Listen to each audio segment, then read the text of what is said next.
Okay.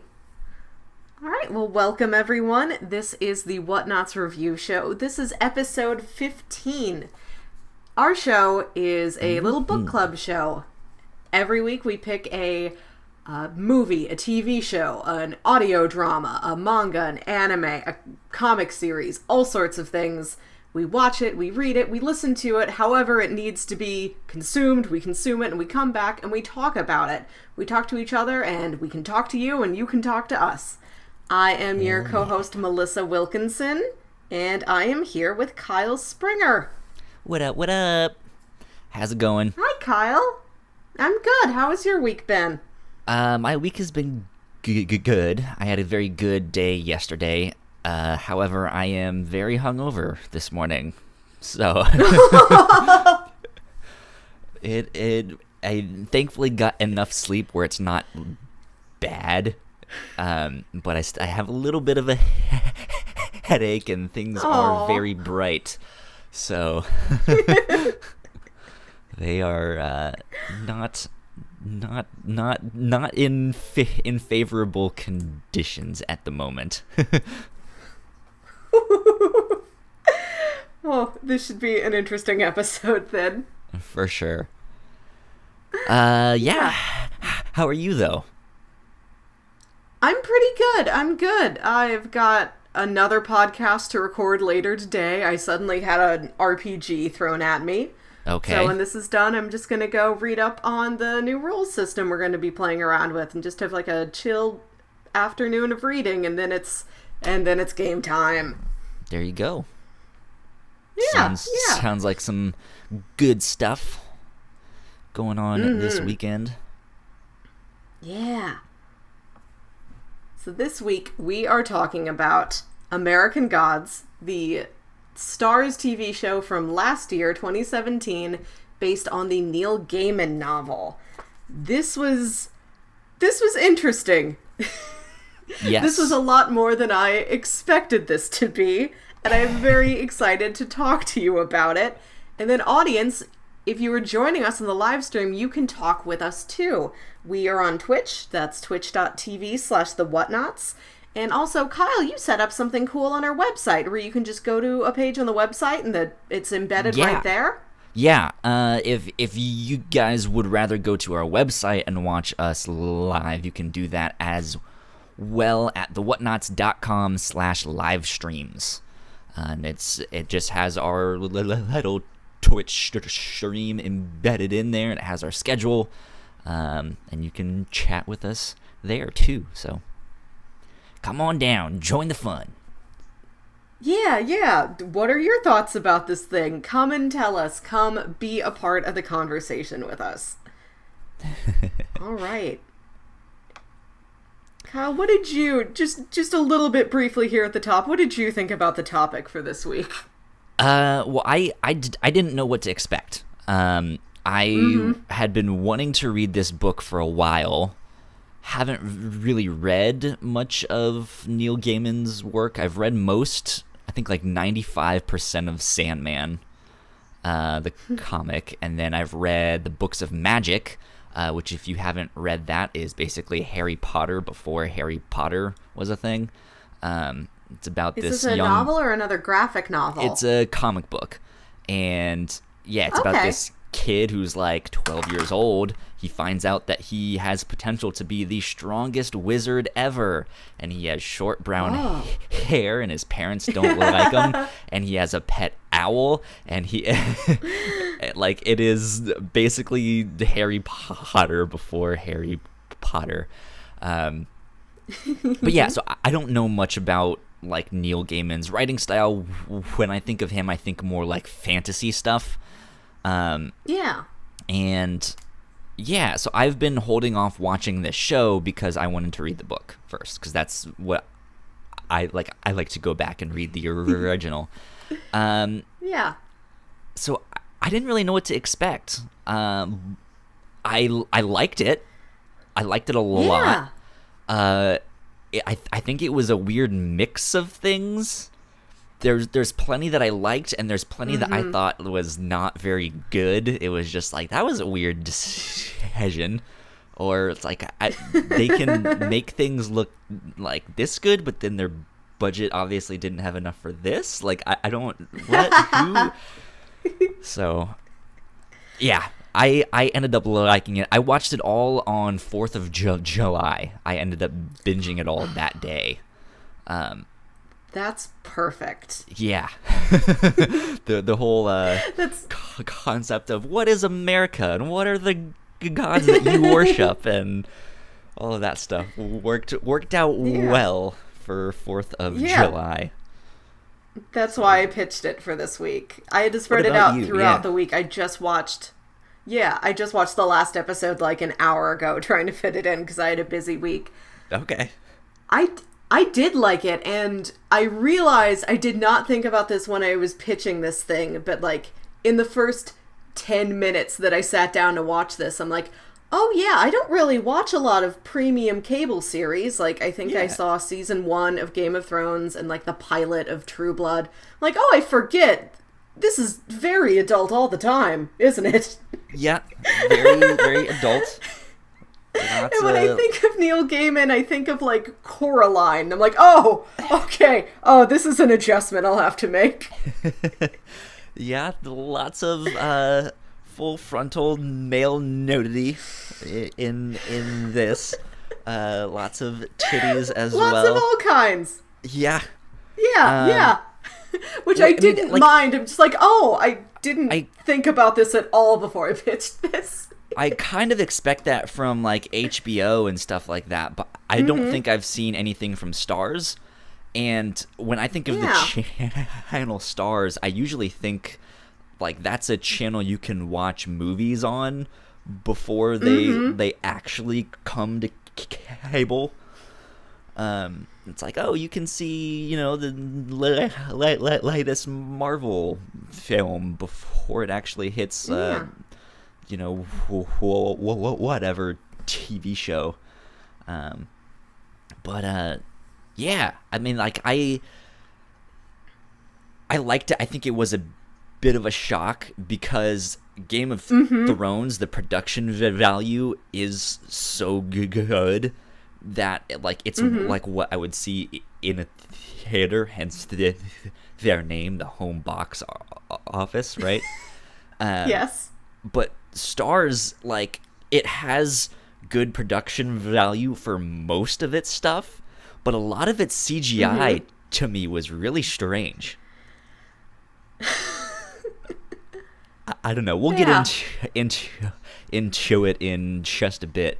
Do you want to do like a synopsis of what is happening in American Gods here, so we can, if people have not seen it, we can inform them? That would be helpful, because this story is a lot more than I thought it was going to be going in. It's about this man named Shadow Moon, and this is modern day America. Name. This isn't like a fantasy world where everybody is named something like that. Nope, he's like the one guy named this, and everybody makes fun of him for it. This is Shadow Moon. He has been in jail for a couple years, and days before he is about to get out, he is in fact released early because his wife has died in a car accident. Yeah. And on his trip back home to the funeral, he meets a mysterious man who only gives his name as Mr. Wednesday. And Mr. Wednesday offers him a job. And Shadow Moon kind of becomes his valet, his assistant, as they drive across mid-America, picking up other supernatural entities. Well, not literally picking them up. They're not all crammed into one big party van. Mr. Wednesday is plotting something, and he needs all of these other gods on his side. Yeah. There's old gods, and there's new gods that they are going to wage a war against. And Shadow is just kind of trapped in the middle of all of this and still trying to deal with the loss of his wife among all of these grand godly happenings. Yeah. Yeah, he's kind of caught in the middle of all of that stuff. Mm-hmm. So, man, like,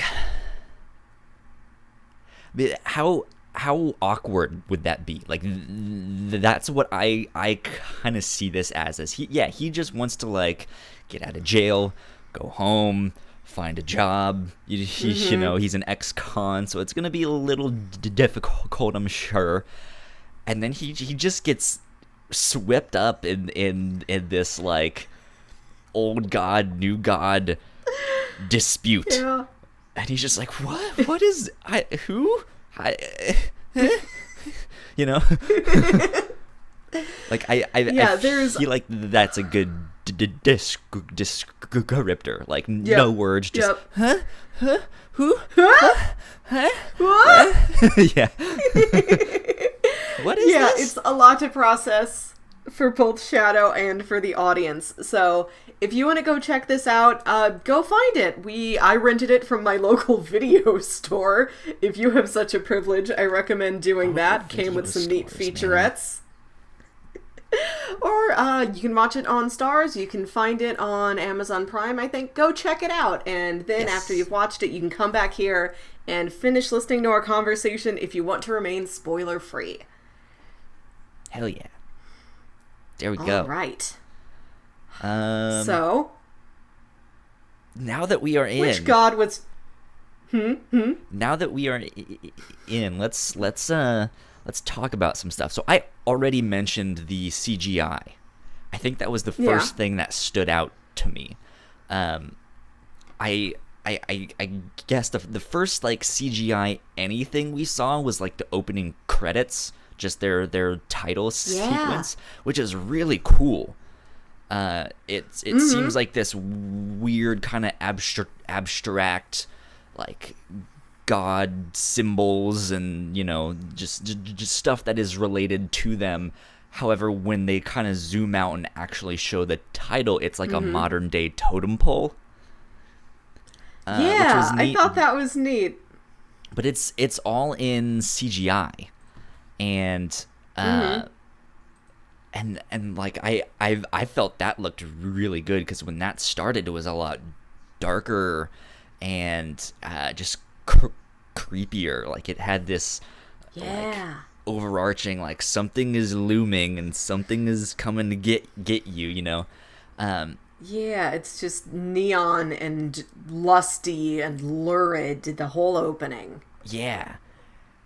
And then we get inside the first episode, and some of the... I can see with the pilot, like, a lot of pilot episodes don't have the same, like, color correction or color treatment that most of the rest of the show does. But they did something. I forget what it was. Maybe it was a dream sequence that he had of him in the, like, bone orchard thing, and I was like, ooh, that CGI does not look good. Like, that looks really bad. I can tell he's just in, like, a green screen room walking around like this. I was like, oh no, like, this is not a good sign. And it came up every now and then where I was like, that's not the best CGI. But, like, was that something that stood out to you? Because it stood out, like, real fast to me. I'm just like, ooh, that is not good. It didn't stick out to me very much. I think something has to be on the level of, like, if it looks better than, like, a PlayStation 2 game, I don't really mind. Yeah, like, his special effects aren't something I pay a ton of attention to. Plus, my TV's like, oh, it's kind of dark and it's not that big, so I don't have like a great clear picture of anything to begin with. Well, maybe like, that was good and pretty much for sometimes with this show. But yeah, like, there was a lot of weird CGI stuff with this. You were about to say something.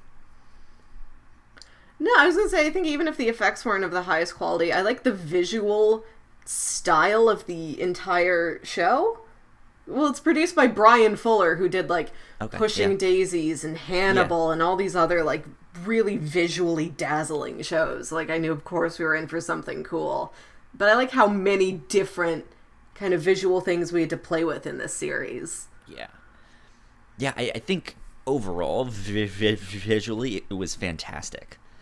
It was just the moments when it was like, it is 95% CGI on screen, and then you get a character. It was just, I don't know, it was off-putting to me, and that was, like, I guess it would be a reason for me to not like this show as much as I was hoping to, but at the same time, they are dealing with gods, right? So that they're gonna have to do that. I just felt like if they knew that some of this stuff was gonna be in there, you would think they would spend a little bit more time making it look nice. And the one really big thing that threw me off was the like whole CGI flashback about the people coming over on the ice caps. It was like an entire episode, or most of it, and I was like, this... Yeah, it was like a good 10-minute chunk, maybe, that was spent with this, like, CGI depiction of this ancient, group of people traveling. I don't get why they couldn't have just used real actors. Like, yeah. Why do that? Why spend all that money on CGI effects that you really didn't need CGI effects for? Like, it's just people walking in the woods for the most part. There is this snow stuff, but you know, like, even that isn't as hard to get, or at least I wouldn't think so. So it makes me question kind of the budget that they had at the start. Because I didn't hear people talking about this show as much. I didn't think too much about that CGI bit because I figured it was like, oh, maybe they'll do a couple flashbacks that are also, like, illustrated, like have some sort of, like, an artistic medium to them that aren't just, like, filmed people. But then by the time the season had wrapped, I had forgotten, like, oh, they didn't end up doing any more of those. That was the only one. And yeah, now in hindsight, I'm like, that is weird. It was the only one. Yeah. It was strange because the show opens up, I think, with the flashback of how Odin came to America. And yeah, and it's live action, normal people. It looks fantastic. There's, there's a whole lot of blood, and that's super fake, but still, like, it looks fantastic. And like, I would have loved to see that scene of, like, what would then become, like, the Native Americans and stuff, like, in live action. I just don't understand. It was so strange. Who knows? Because, like, it's a weird thing to me, whereas, like, I want this show to be kind of this philosophical treatise on, like, well, do the old gods have a place in America today? What are the new gods today? Because some of them we don't even really get a name for. We just get, like, a depiction of them. So it's up to interpretation, kind of who they are, what they are. Yeah. And yeah, I like that whole discourse of, like, who are they? What's happening here? Do you have like, does Odin still have a place in today's society? Can we make this happen? And then it was strange. All of these more fantastic, like the show of force at the end of season 1. What did you think about that? Yeah.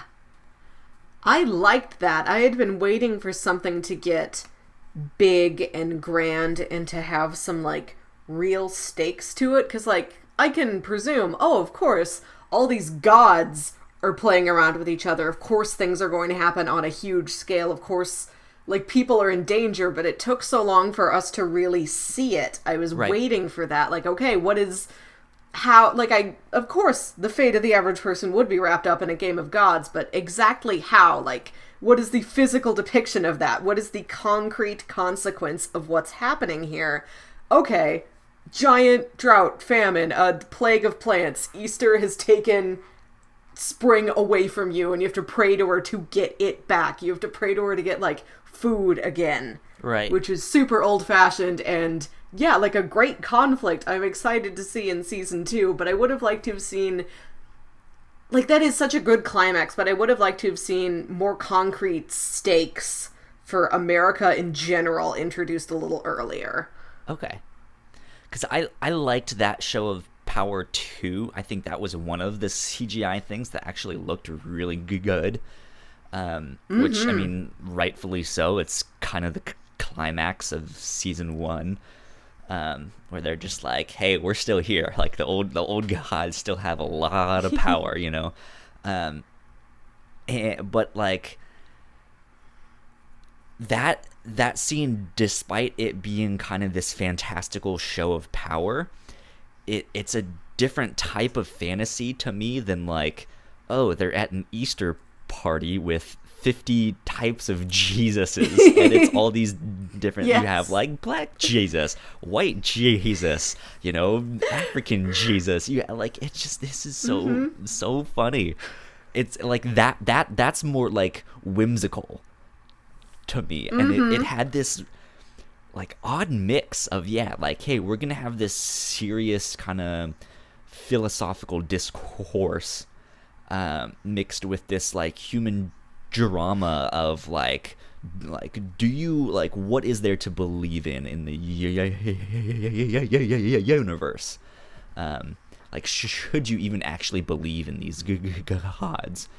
And then these like fantastical show of power, dream sequence, flashback stuff mixed with this like whimsical like, here's 50 Jesuses at an Easter party. So it was this, I don't know, like, I don't know how to, like, I don't feel like I've seen anything else like it. Yeah. I guess what I'm trying to get at. Yeah, and it is very cinematic. Like, it's very dynamic, it's shot beautifully, but it also still has that literary feeling. Like, it feels like it was adapted from a book, because it's got this slower pace to it, this more sort of meandering plot going along. There aren't as many, like, okay, rising action, and here's a twist, and that's the end of the episode, and then rising action, and here's a twist, and that's the end of the next episode. Like, it wasn't structured quite like a TV show normally would, and like I could feel that. I felt that meandering, and I liked it for what it was, but I wish it would meander a little bit less. Okay, that makes sense. Yeah. Like, I liked everywhere it went, and I could tell, I think they mentioned pretty early on, oh, we have to go to Wisconsin. And, like, you can tell there's something going on in Wisconsin. It's something about old gods versus new gods, but I wished there was more concrete, like, okay, this is where in Wisconsin we have to go, and this is why it's in Wisconsin, and this is what time we have to be there, and this is what we have to do before we get there. Yeah. I think for me, one of the things that the show also could have done better is, I guess, put forward its, like, what's the word? I guess, like, end game. Yeah. Like, hey, I'm Mr. Wednesday. I'm getting a gang of the old gods together so we can go fight the new gods, and I just hired you to be my bodyguard / assistant. First stop is this. You know, just to make it clear of what they're doing. Because, yeah, it is this, we got to go to Wisconsin. It's like, okay, what's in Wisconsin? Like, you know, like, we don't really know who we're gonna meet there, so, and like some of that mystery, like, of not knowing, I'm thankful they have it in, because mystery is also another thing I felt like this show could have done better, of like the whole mystery of who Mr. Wednesday is exactly, and And I guess he finally actually says his name at the end of season 1, but pretty early on you get like, oh, yeah, he's Odin, which I would have loved to see this, like, who actually am I working for here? You know, where does he play in? I think that would have been neat. Yeah, and I think Shadow Moon is in such a weird headspace, but I think if he had been a little bit more attentive or a little bit better at asking questions, that part of it would have felt a little bit tighter. Because like when they no, it's when they're when Mr. World is trying to do his pitch to Odin, like, come on, join my side. He like shows him, oh, you could have Odin branded missiles, and this is your modern form of warfare. Yeah. Like, Shadow is there to see that, but then a couple episodes later, he's still like, so who are you? And I'm like, you saw the Odin graphic too. You also saw that. Have you not heard of Odin? Can you not put this together? You saw the PowerPoint too. Yeah, I liked Shadow, but I wish our protagonist had been a little bit more of like a puzzle solver. Of like, okay, I'm in this. What's going on exactly? Like, what is my role in this? Like, doing a little bit more to like find answers and like wanting answers more. Instead, he just has this general like, oh, I don't know what's going on. Like, I wished he was a little bit more proactive about things. Yeah. But maybe, like, now that he is admitted to, like, okay, I believe all of it, then next season is him being, like, rolling up his sleeves, like, all right. Like, wait a minute. Who are all the pieces in play? What needs to go here? This belief system ain't big enough for the both of us. Yeah, like, I just felt like he could have caught on a lot earlier. Yeah. I mean, I guess we don't know too much. Like he seems smart though. Like yeah. So that's the thing. He's smart, but the interactions we get between him and his wife, she's kind of like, well, hey, your ego gets in the way. Like, you're kind of too bold, and you're not really thinking about it. And so I mean that may be kind of what's happening with him is this hey, I'm smart, I kind of understand, I've been hired by a god, I kind of know something is happening, they're kind of teaming up there's this war going on. But just the name of like, you saw the thing about, hey, we'll put your name, Odin, on these missiles, and you can be famous. You'll be a household name, Odin. And he's like, who are you? I don't know. What's going on? Yeah, and he doesn't believe in anything that's going on, but he's also not really trying to find another explanation for it. Like, he is neither a Mulder or a Scully throughout most of this season. He is neither the believer nor, like, the hardline skeptic, like, nope, science is real. There has to be a scientific explanation for this. He's neither of those. He's just sort of... He's more agnostic. Confused and upset. Yeah. That's a good way of putting it. He's very agnostic. He is an atheist, I think, if I'm not mistaken, but just like an apathetic one. Like an apathetic atheist. Which, he doesn't believe at first, but like you said, he's not searching for an alternate explanation of like, how can I explain everything that's happening around me? Were you kind of hoping for him to look for another answer? I think in like the first couple episodes, we're as along for the ride as he is. But then it gets to the point where the audience knows a lot more than he does. Yeah. And I kept waiting for him to catch up to us. Or find something else out that we don't know.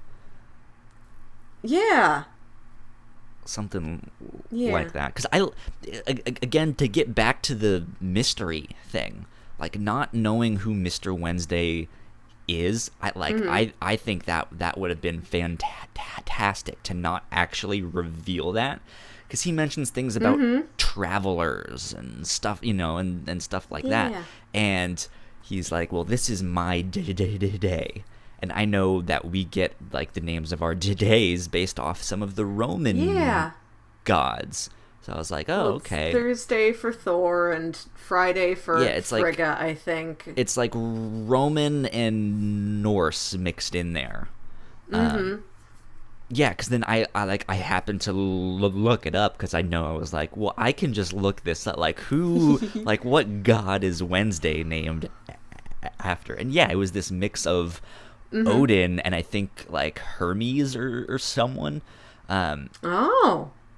Yeah, so it was this idea that there is this like messenger / traveler kind of thing going on there, and he like that's how when he first meets Shadow, he's like, yeah, I know another traveler when I see one.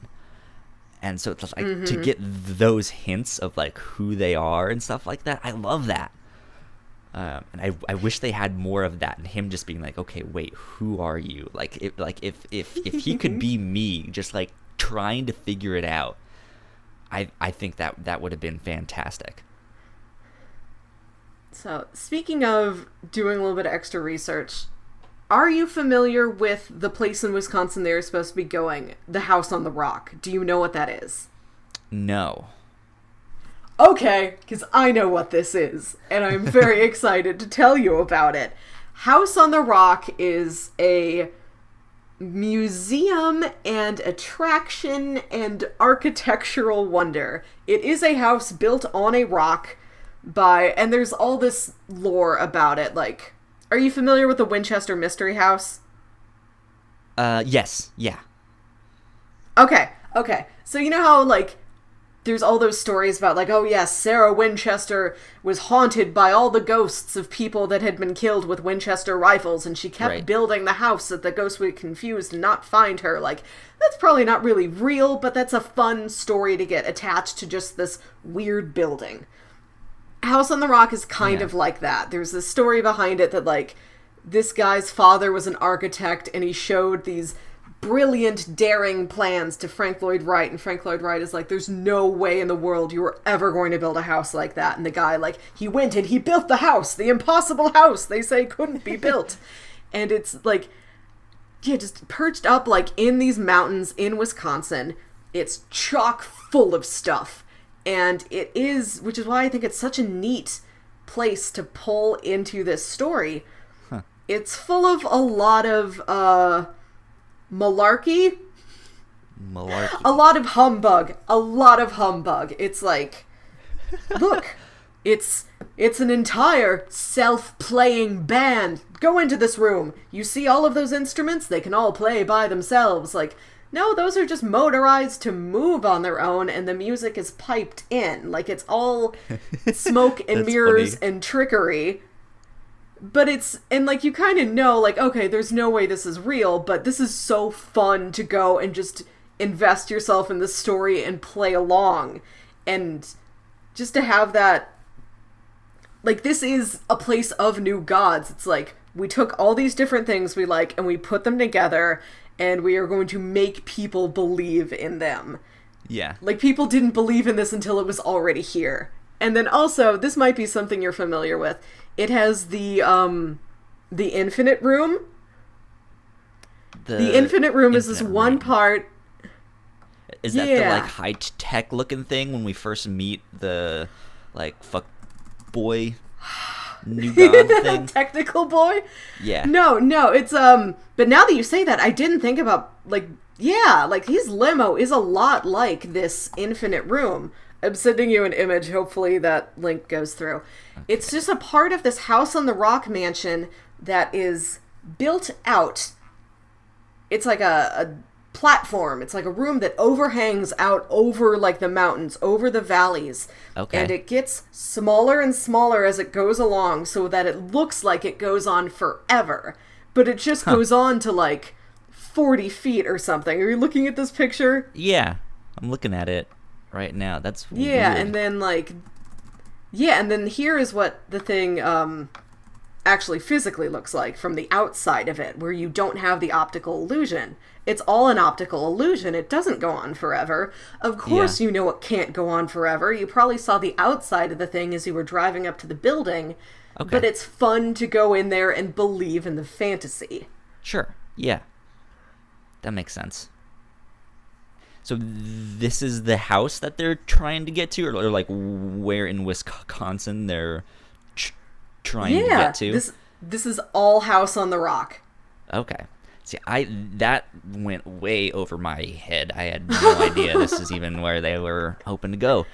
Like, I think if you weren't... I was just gonna say, it's one of those things, like, I didn't know where they were trying to go. It felt like they're just kind of bouncing around and they didn't have an actual end game of, like, the final showdown is gonna be at House on the Rock. Meet me there. Bring your crew, you know? We're gonna rumble. Yeah, we're gonna rumble.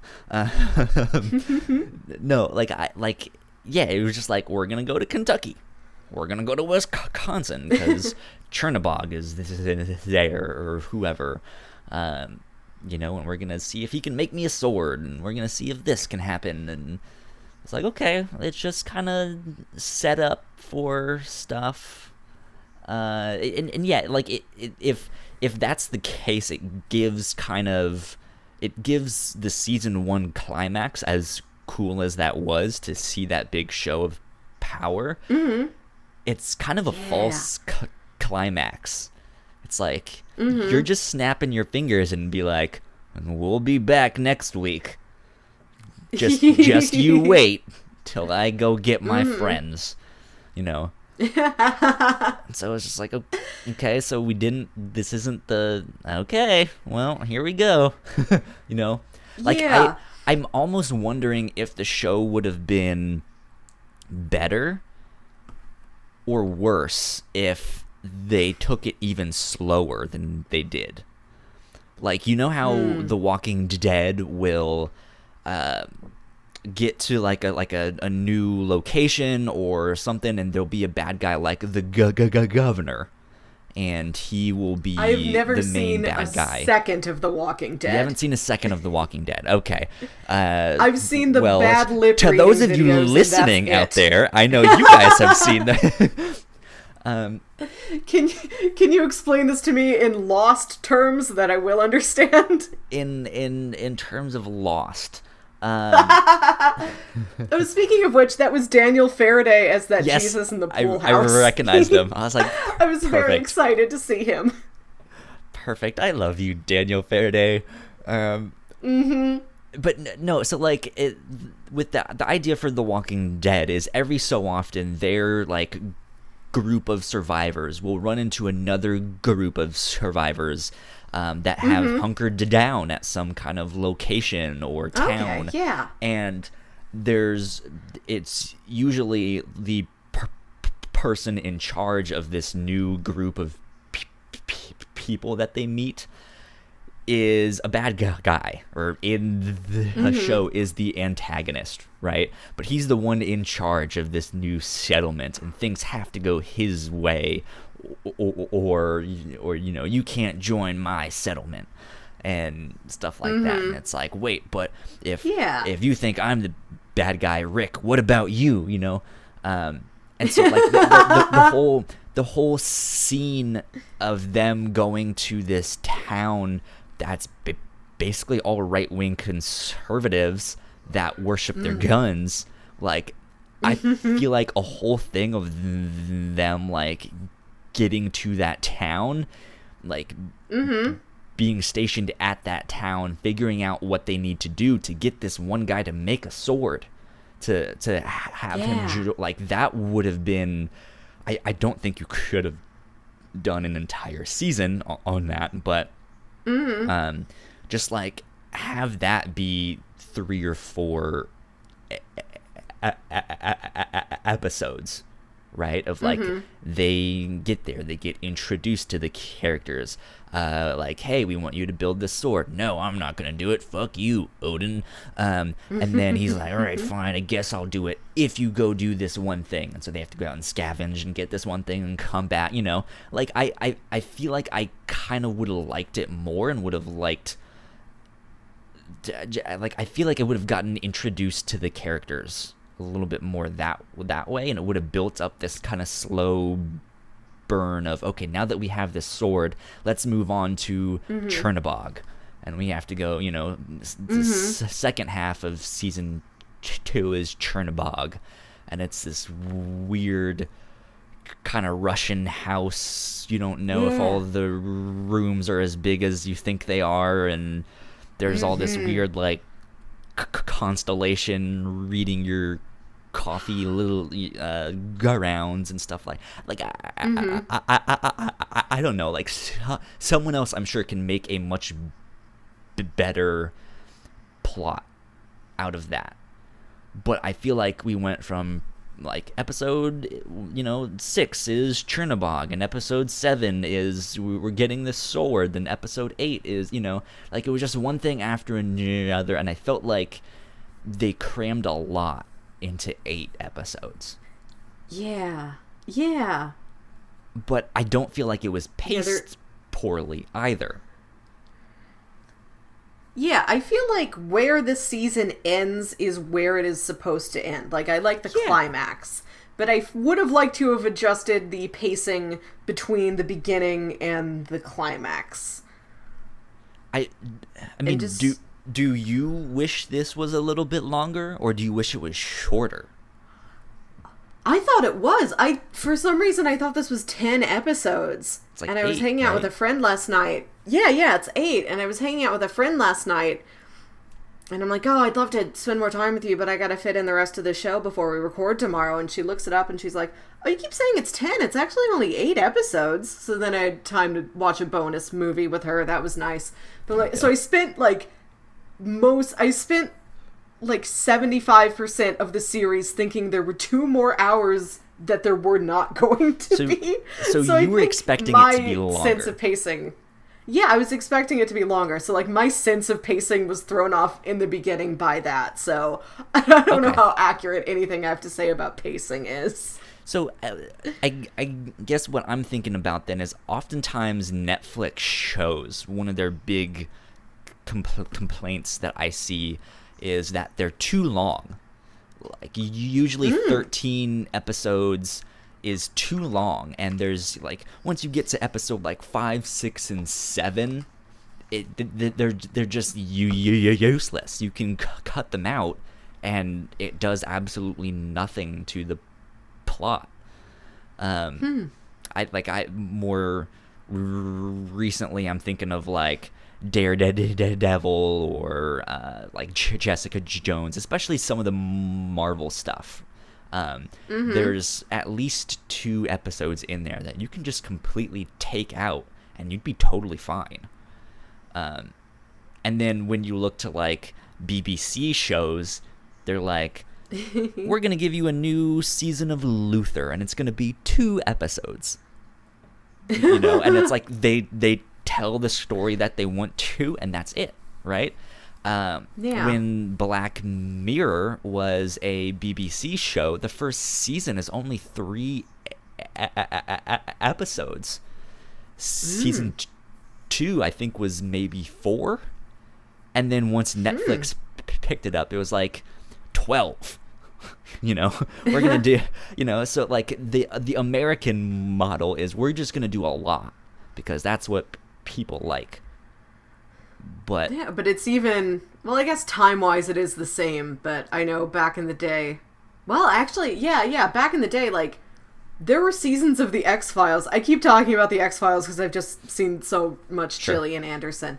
Back in the day of X-Files, would be like, okay, this is a 25-episode season of hour-long episodes. Yeah. So I think we are slowly, as a culture, winnowing it down.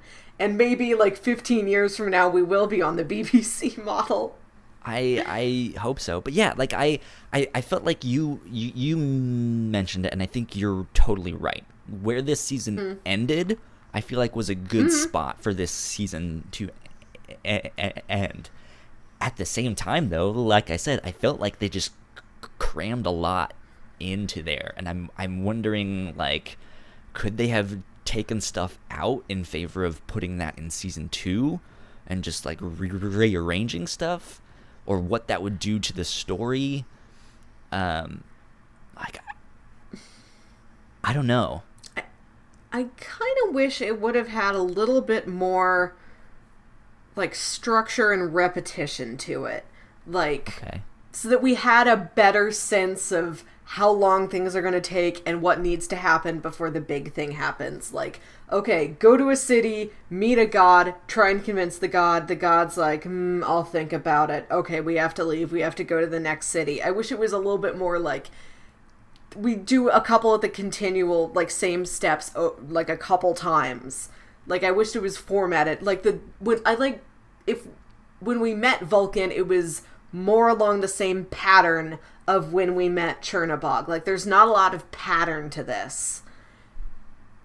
Which is a very procedural thing to wish for, I think. Like, here's the cold open. We found the dead body. Time to get the detectives on the case. They find a suspect. It's not them. They find a suspect. It could be this person. Like, that is a very procedural way of thinking that I don't think is a great fit for the show. But I wish there was just a little bit more of a pattern. If we just had a better sense of what kind of structure to expect. Yeah. Like, the episodes are more like... structure would have been fantastic. Yeah, this... Because it's in there. That pattern is in there. It's just not clear. Mm-hmm.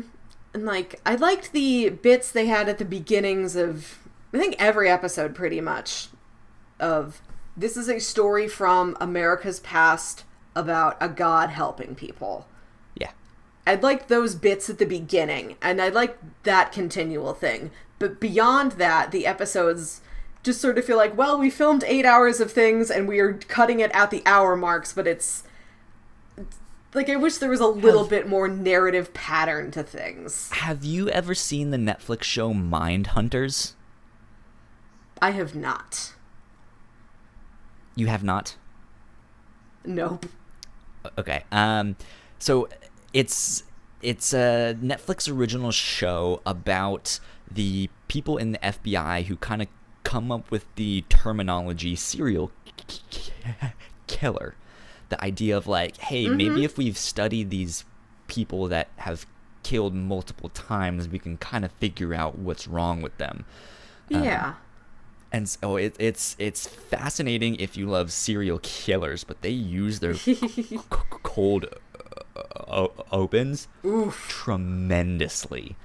And it's kind of a separate plot, actually. Like, each of their cold opens is this really, really slow burn of this person. You can't really see who it is, but they're just slowly becoming creepier and creepier, and, like, realizing that they can sneak into someone's house, and them just kind of walking in their house and touching things and stuff like that. And it has nothing to do with the rest of the show, or, like, the rest of, like, what's happening in it.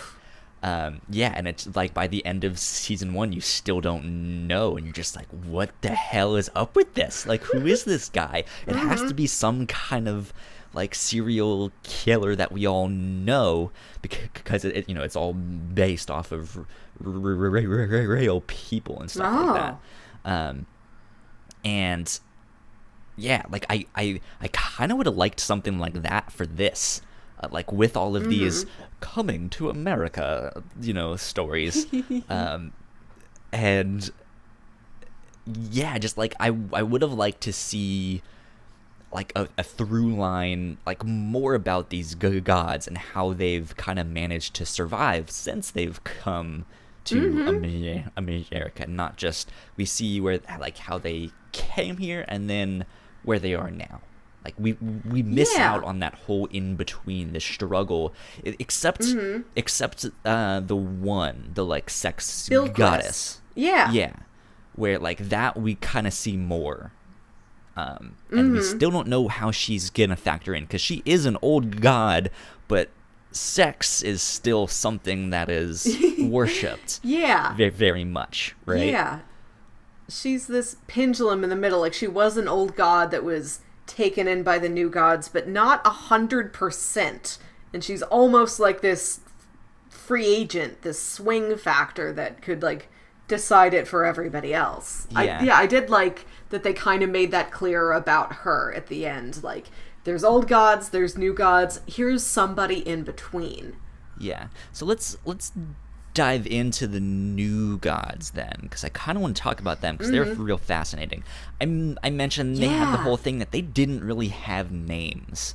I mean, we do get Mr. World, and they do call that one guy Technical Boy, which is a terrible name. I think they just call him that. They just call him that once. Yeah, they don't have that. Their identities aren't as locked down. Yeah, which I kind of like. I think she's just media. Which I kind of like, because it's like, yeah, you can look at media and, like, I mean, she is often as, like, Marilyn Monroe, who is, like, the sex icon, movie star, kind of. Like, you are worshiping celebrity there. But then there's, as I call them, Mr. Fuck Boy, who, like, to me, I got the vibe he was more culture. Like, he is the, like, mainstream culture. We're gonna listen to the hottest music. We're gonna go to the clubs. We're gonna get drunk. We're gonna do all the drugs. Yeah. You know, like, he wasn't one specific thing. Because like in the opening credits sequence, we do see like pharmaceuticals and stuff like that, right? But we haven't seen someone who that is strictly their thing. And so he seemed kind of more amorphous, because he was also, you know, he dealt with technology as well, but not in the same way that Marilyn Monroe did, who also appeared as Lucille Ball and why am I blanking on his name? You all are gonna hate me. David Bowie. Yes, David Bowie. Yeah. And yeah. I don't know. Who do you think Mr. World is then, in this sense of the new gods? How do they compare to the old gods? Yeah. Media is fairly straightforward. We've got a good handle on media. Technical Boy feels definitely the newest. Like, his aesthetic is something that I think has only been around in, like, the last 20 years. He is a baby of gods. And Mr. World he looks like one, too. Yeah. Mr. World is business and information and conglomeration. And he is somebody I can see maybe... He came around starting in, like, the Industrial Revolution. I like how corporation. Yeah, and, like, Technical Boy looks like somebody you could see today. Media is always changing, and she's always somebody you know. Mr. World looks like he could be from any time from, like, the 50s till now. Like, those business suits don't change a ton. And he's just sort of, like... late 20th century now, just the rise of capitalism. Yeah. I'm surprised he didn't have like a monocle, like Monopoly man. He just looks, I thought it was really funny that he has basically the same haircut that he did in Back to the Future. Yeah. Yep. That is true. Also, when they've got Mr. Wednesday and Shadow cornered in that, like, police office interrogation room, and they're trying to do the pitch. Yeah, that was great. And they're trying to do that pitch at them, and Mr. Wednesday denies it, and Mr. World's like, okay. And he's just sort of gonna walk away for right now and come back with a better deal later. And Technical Boy's yelling at him like, oh, you're just gonna leave him there? It reminded me so much of Dr. Evil and Scott Evil. Which was not the intention at all, I'm sure. They will have laser beams. I could not get that out of my head for the rest of the series, that just, like, Technical Boy is his petulant son. Yeah. Who does not want to be there. He just wants to go play his Dreamcast. Well, he, like, that's the thing. Mr. World, if he's the embodiment of, like, the rise of capitalism and the corporation, and he's business and he's enterprise and information, he's a lot more calculating.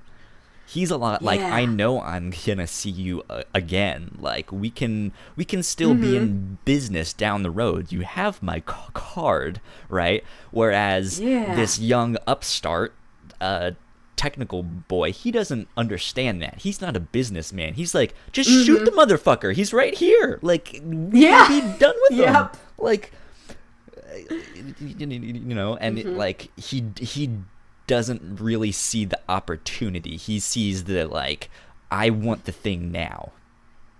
Right? He's the, like, immediate satisfaction as he's sitting there vaping.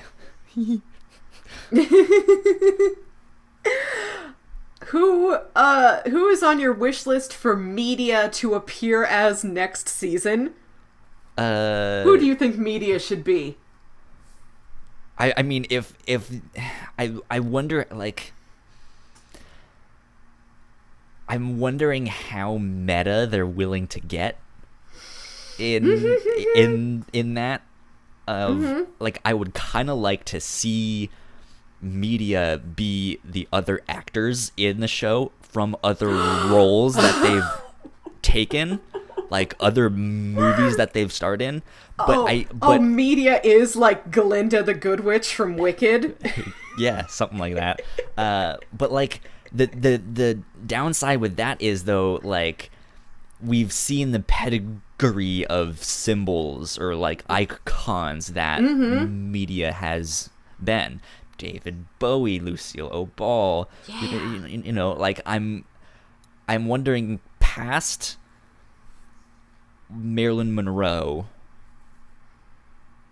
who are we gonna see, and is it always going to be a more feminine kind of androgynous looking character, or is she gonna, or not she, but is media gonna dive more into the, like, masculine sexuality as well?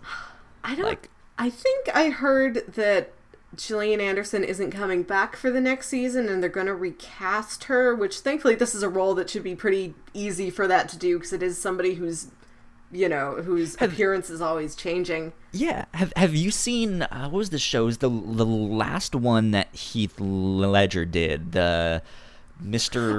The Imaginarium of Dr. Parnassus. Yeah. Which I have not seen, but for some reason I know the entire title.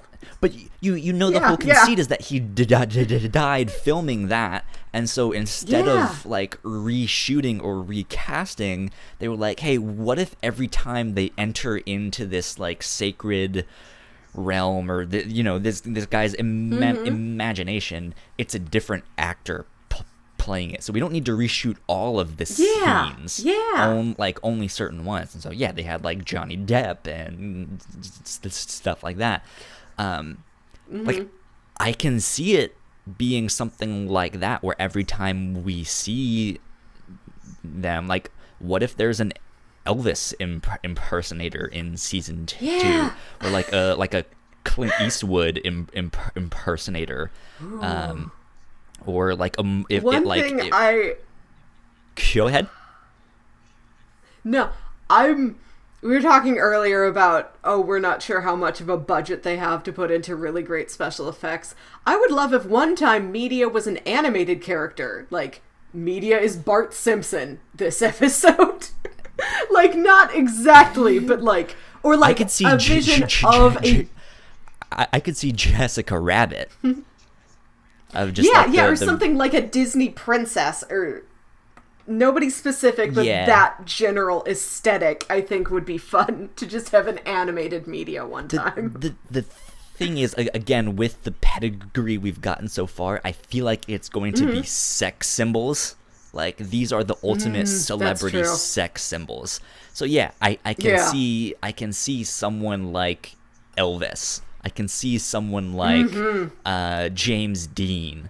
I can see someone James Bond. If they want to go more modern, I can see someone like Beyonce or Rihanna. Ooh. Right? Like I can see something like that. Or like Idris Elba. There you go. Yes.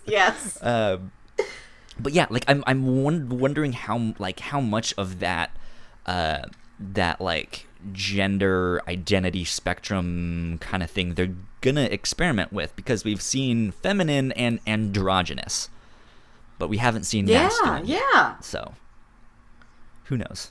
I expect to see more of that. Media's really fun. I wish we had to see more of Media, but it looks like we will get more in season 2 as like that giant new god old god battle like starts to come to a closer head. Yeah. And I kind of want to start to see the new gods use their displays of power and stuff.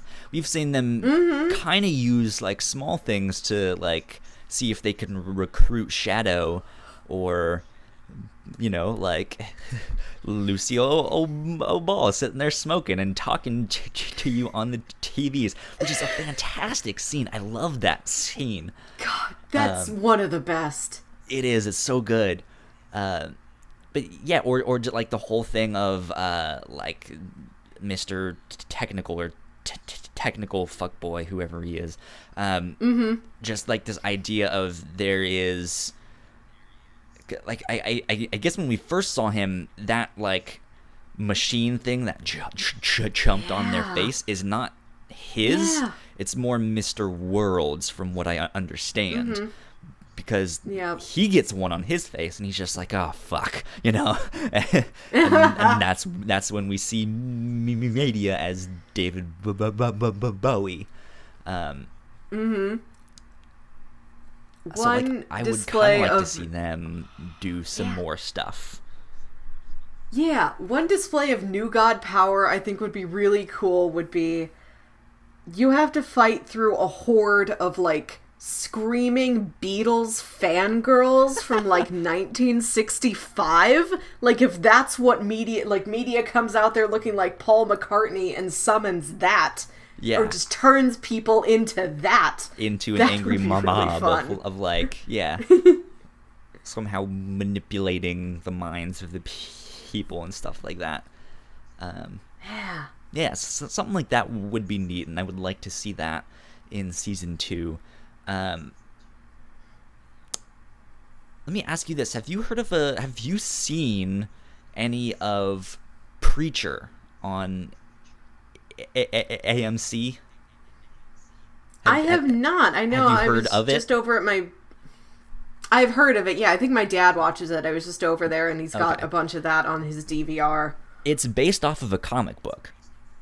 And there's actually a lot in this show that reminds me of that comic. Not entirely, just certain of the more like bombastic aspects.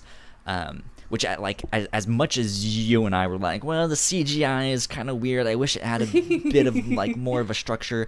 I really liked this show, and I think just some of the like off the wall combinations of characters I loved. They all sound like the start of a bad They all sound like the start of a bad joke. A leprechaun, a zombie, and a genie walk into a bar, and yeah, I love that about it. How it's like, this is just gonna be so ridiculous that and like the characters are so out there, so wild, that you just kind of have to watch it and be like, this is fun. I like this. But the comic book Preacher opens up with a preacher who doesn't believe in God but has the power of God, like the word of God inside him, and he can like he can be like, bow down, and they will bow down, you know. He will be like, go make me pancakes, and they will go make him pancakes and stuff. It's him, a vampire, and an assassin. And they're like, they're traveling across the country to find God because he quit. And that is the premise of Preacher. And the comic book is fantastic, but it's the same, like, there's this kind of philosophical debate of, like, is God real? Is he dead? Is this just a complete farce, you know? And then these big bombastic things of, like, the angels being like, oh, fuck, we don't know where God is. We need help, you know? And then the angels go down to Earth and discover cocaine and sex, and it's just like, oh god, this is ridiculous, you know. So it's very irreverent, and I like that. Kind of about that, and I think those moments when we do see them traveling, and like together in the, like, we're stuck in a car for hours, and we hate each other. I love those moments. They're fantastic. the whole, like, and why does it smell like shit back here? Because someone did take a shit, and you can see them all, like, scoot over, like, oh god, where, like, am I sitting on it? It's hilarious. Yeah, we spent a lot of this episode talking about, like, the plot and the structure of the whole thing, but there are some really fantastic characters and character interactions, like, not even among the main continuing cast. Like, one of my favorite scenes was the one of those Somewhere in America bits at the beginning, where it's that grandmother who, like, slips and falls, and then Anubis comes to take her to the afterlife. Yeah. Those two were so much fun to watch together. She's just so wholesome and happy. And then and then we get this scene again when it's Shadow's wife, and she's like, "Who the fuck are you?" Like, what the hell? I'm not going down any of these doors. Yeah, screw you. I don't have to do any of this. Yeah, and then she just gets, like, sucked off into zombie state, and she comes back to life. How do you think she's gonna factor in? Because I don't know. She's not a god. She's only a zombie, but she's obviously needed because Mr. Like, that's kind of how this whole thing starts. Mr. Wednesday has planned it out to the point where he hired the leprechaun to basically kill them, and he did, and she was supposed to be dead, and that was that. Like, that was the thing. But then she got the coin in her to bring her back to life, and that threw a wrench into everything. But then he's also helping her get her body back. I don't know if they, like, maybe they were gonna resurrect her at some point. Yeah. What do you think is going on there? I don't know, and I'm not even sure. I think I might have heard that that's not a big thing in the original book, that they added a lot more to Laura for this TV series, which is cool. I enjoyed Laura. Yeah. I don't know. Yeah, it is the puzzle of, okay, did he only plan for her to die, or did he plan for her to be resurrected? Did he plan for her to be resurrected in this way? It's their further plans for her to be resurrected to full human life and not a zombie state. Yeah. I like that there's just, like, one normal, like, and she's doing everything Shadow isn't. Like, Shadow's just sort of confused and along for the ride, and she's, like, angry and, like, feisty and, like, doing stuff. I like how she's so proactive. Yeah. I don't think she's going to be someone that's going to fall into anybody else's plans. She is going to fight her way out of whatever role they are trying to force her into. Yeah, or be the wrench to kind of fuck things up.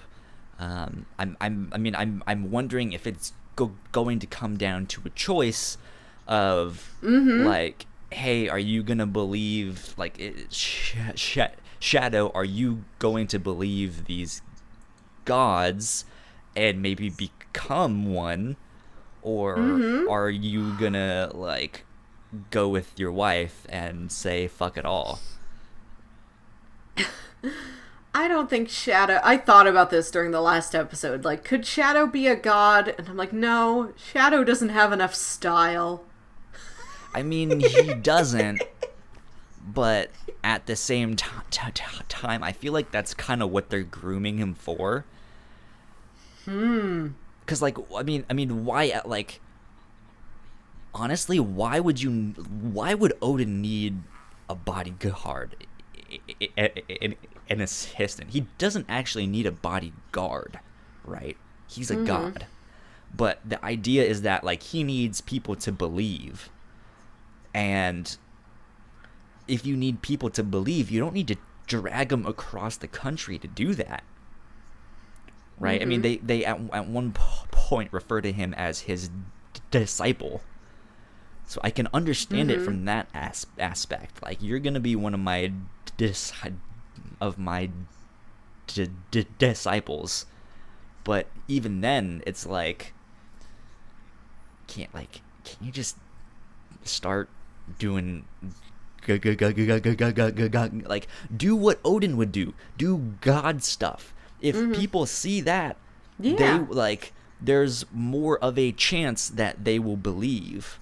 I mean, I guess with today we're all super skeptical, and you know, and I don't think just being like, I am Odin, and like lightning strike, like that won't work, right?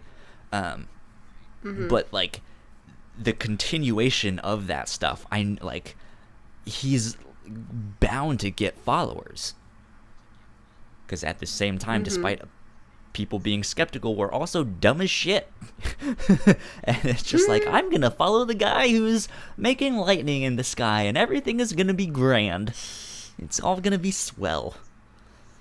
You know, so I don't know. Like, I still don't see where he factors in exactly yet. I don't know what they're gonna do to him, but I think it is gonna come down to, you need to pick a side, basically. Do you want to go with the gods, or do you want to go with your wife, who doesn't believe in the gods? Yeah, I could see something like that. Who knows? I haven't read the book, so. No, me either. I wanted to watch the TV show before I read the book, because, like, I just don't like being in that, like, comparison trap. That's not, like, a fun game for me of, let me see everything that they changed. Like, I don't enjoy it very much.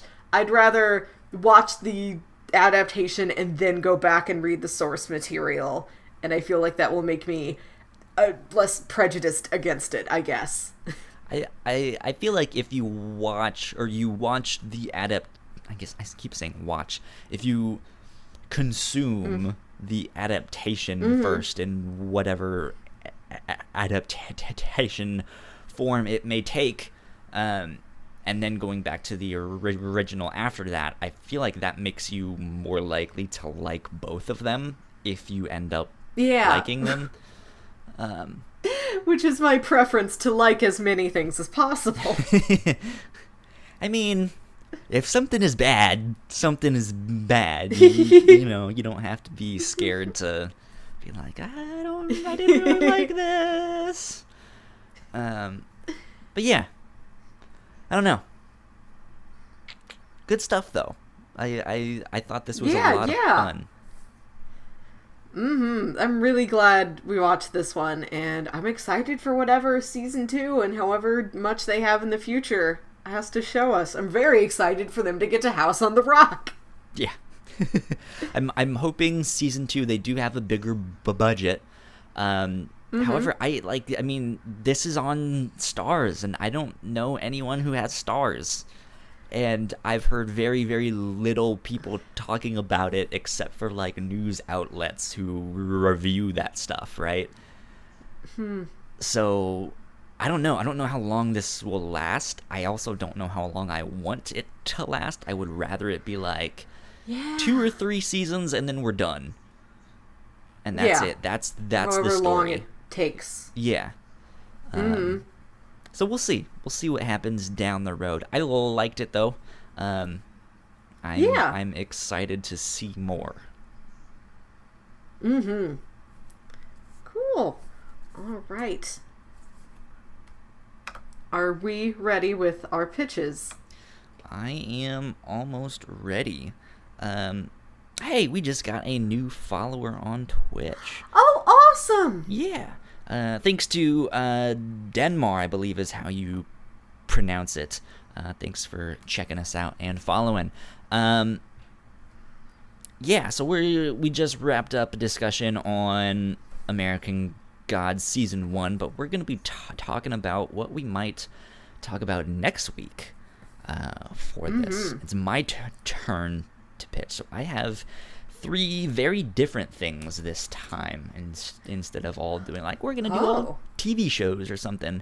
I have an anime, a cartoon, like, TV show, and a graphic novel from Marvel.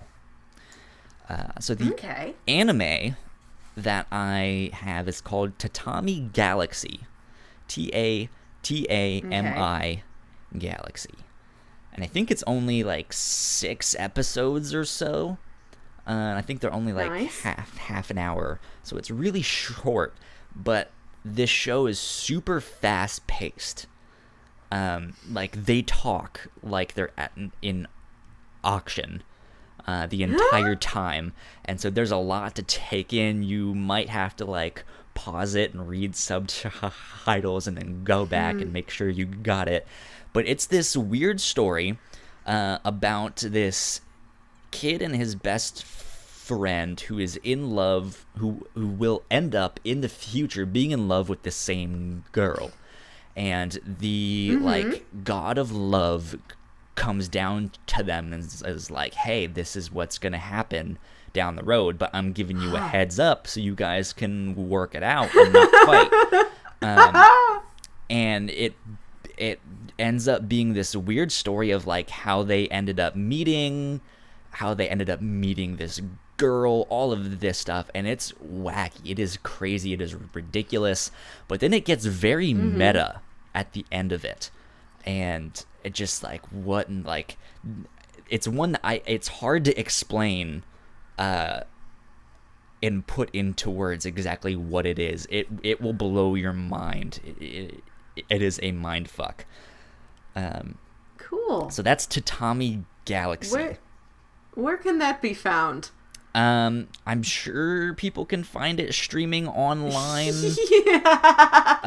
Somewhere. There's tons of I'll sites. Go look around. I'm sure you can buy it on Amazon or something like that as well. But I'm not sure off the top of my head. My next pitch, though, pitch number 2, is Star Wars Rebels Season 1. Ooh. Have you seen any of the Star Wars animated shows? The Clone Wars or Rebels? Just like bits and pieces here and there, but I bought, like, just after Force Awakens came out, I got one of those big, shiny, like, it's like a coffee table book, but like for a kid, called like Everything You Need to Know About Star Wars, because I'm like, I don't know very much, and I need to increase my knowledge level now that there's new movies. And it talked about the movies and the prequels and all that, and talked a lot about Rebels. And I hadn't seen it, but I'm like, I like everything I am reading in this like kids introductory fact book. So, I guess before Lucasfilm was bought by Disney, they were making a cartoon called Star Wars: The Clone Wars. And it was computer animated, and it was debuting on Cartoon Network. And I remember when it first started coming out, but I don't really watch cable, so I never really watched it. But I kept hearing amazing things, like, this is, like, you need to watch this show. Yeah. And that show took place between episodes 2 and 3 of the prequels. Okay. And it's in canon. Like all of that, like they were like, hey, this is actually what happens during the war. Like we see Attack of the Clones when the war starts, and then we see episode 3 when the war is kind of over. I guess not over, but like basically they lost, right? The Republic lost. But you don't get to see the actual war, and the Clone the Clone Wars is taking. It's basically like, let's explore that. Then, Disney bought Lucasfilms and all of that stuff, and so they were like, well, all the books, all the comics, all of that stuff that you guys grew up on, unfortunately, we have to do away with that and tell you it's not canon. The only things that are canon are all of the movies and the Clone Wars cartoon. And you're like, oh, okay, interesting. That's strange. Because I feel like there's a lot of adults who haven't seen that cartoon and will just dismiss it as, hey, it's a cartoon, right? But it was fantastic. Some of my favorite Star Wars stuff ever. But once Disney bought it, they had to cancel the Clone Wars. But then they started up their own show, Star Wars Rebels. And I remember initial art coming out, and I was like, ooh, I'm not a fan of that. It looks very, very Disney, and they're going to screw up Star Wars. But then I've seen season 1 and 2 so far, I think, of Star Wars Rebels. It is amazing. It is fantastic. Awesome. It is so, so good. So Star Wars Rebels takes place between episode 3 and 4. So Darth Vader is hiring people to go kill off the rest of the Jedi and stuff like that. And so it's just the Republic has now been reduced to these band of or these pockets of rebels kind of throughout the galaxy and stuff like that. So it's fun. It's a fascinating watch. Star Wars Rebels season 1. Pitch number 3 is The Death of Captain Marvel. This is a graphic novel from Marvel Comics, and if I'm not mistaken, this is basically the first graphic novel that Marvel put out as like a graphic novel thing. It's not just a collection of issues or stuff like that. This was its own story, and they put it out as a graphic novel. This was the first one that they put out. It's The Death of Captain Marvel. Without getting into spoilers at all, though I'm sure everyone and their mom has seen Avengers Infinity War, there is a character that is going to be coming in Avengers 4 that has some history in the Marvel universe, and this tells the story of that character's predecessor and kind of what happened with him and what's going on there. So I think it'll be exciting to read. I don't know what to expect with this. It's a little bit of an older book. It's a character that I don't really know very well. And I think we'll see some familiar characters. I think we're also going to see a lot of ones that we don't know. So yeah, I'm excited. It's a piece of Marvel history that I haven't dived into yet. So there you go. Pitch 1, 2, and 3. Tatami Galaxy. Short, super fast, fast-paced anime that will blow your mind. Star Wars Rebels Season 1. which is the first cartoon show under Disney. Follows a character named Ezra, who is kind of force sensitive, and then the death of Captain Marvel, which tells the tale of Captain Marvel and his story there. So, what are you in the mood for, Melissa? It is time for me to watch Star Wars Rebels. This is something I also have been hearing about for years. I've heard really great things about it. And I don't know as much about Star Wars as I would like to. Okay. I don't think I've ever... Yeah, like I said, I've never sat down and watched anything outside of the movies and the holiday special. Oh, God. I'm sorry. So I should probably... I should probably spend more time in my life watching stuff that's actually sincerely good instead of the beautiful disaster that is the holiday special. So yeah, it's time. I want to watch Star Wars Rebels. Okay, cool, good. That is what we will do. Season 1 of Star Wars Rebels for next week. That being said, if you guys are a big Star Wars fan, we have a previous episode of this show. It's under a different iteration of this show, so it's not under the same name. It's under the Whatnauts, simply just the Whatnauts. But my former co-host Paul and I did an episode on Star Wars Clone Wars. We did all of it. So we watched all 6 seasons of that and dissected it and dived in and stuff like that. So if you guys are interested in that, I'm sure you can go find that on iTunes. If you just search the Whatnauts and then go into the Whatnauts RSS feed, we will be right there.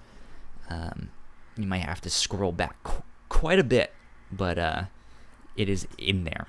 It was a couple years ago, I think we watched that one.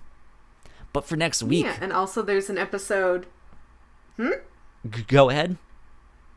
No, I was going to say also, just in the last couple months, there was a episode of the Reactor Core about Solo, if you were looking for even more Star Wars content. If you need some spoiler-filled talk of Solo, we have an episode up about that. You can get it on thewhatnauts.com, or if you search the Whatnauts on iTunes or wherever else you get your podcasts, the Reactor Core will also pop up. That is another podcast that we do. Yeah. Do you want to wrap it up there then? Yeah. Thank you, everyone, for joining us. If you were here on the live stream, you can look for us in the future every Sunday at 11 a.m. where I am in the Midwest, and noon where you are, Kyle, on the Eastern Seaboard. You can find us on twitch.tv/thewhatnauts. You can find us on our website. That's just thewhatnauts.com. We got a "the" in there. Yes. Okay, you can go there. We've got a page just for all of our Twitch stuff, all of our live stream stuff. You can find it right there. If you're not part of the live streams, we release this later as a podcast.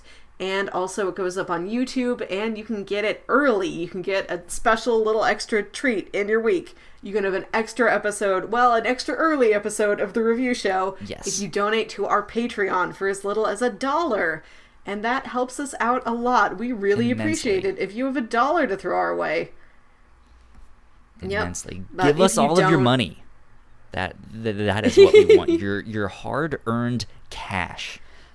Forget about your retirement. Forget about your life savings. Just give us all of your money, because that's what we want. But in the meantime, you can always just recommend us to a friend or follow us somewhere on our Twitter. That's just the Whatnauts.